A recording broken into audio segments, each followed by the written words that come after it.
Good morning, welcome to Johnson's Garden Time. Jeremy, today we're going to talk about a destructive pest in the landscape, whether it's woody trees, conifers. It can also be on other plants as well, and that's bagworms. Yeah, you would typically see bagworms on our evergreen trees, and they can probably do the most damage to them because they're less able to recover from a severe outbreak. But yeah, bagworms can get on a wide range of plants in the landscape and can be very destructive. I think, the thing about it is that they're so tiny this time of the year, and this is when that maybe back up that bagworm that's on these trees, the female's going to have like 800 to 1,000 eggs in there, which is going to hatch out. They're very, very tiny, and right now they're very hungry and consuming a lot of the plant material that they're going after. Actually, see, yeah, those bagworms hatch on the ends of the branches, and then what they do is they migrate towards the inner part of the tree.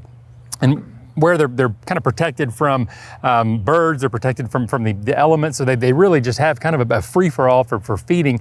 As they kind of devour the inside of the tree, they move outward. That's when we start to notice them. They become more difficult to control because they kind of get in that bag, and there's less bagworm exposed to kill. Let's look at some of the controls, and really they're easy to control using, I think, very specific, very safe, organic, natural controls that really just target caterpillars.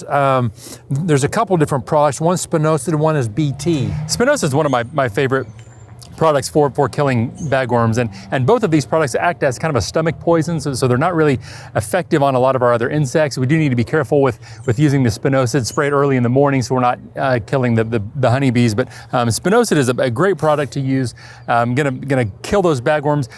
I like the Ready-to-Spray because it's got a hose and sprayer, can spray the inside of that plant where the bagworms are active at.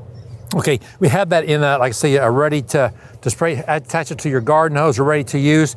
We also have a concentrate which you can mix up in a pump up spray or a hose and sprayer.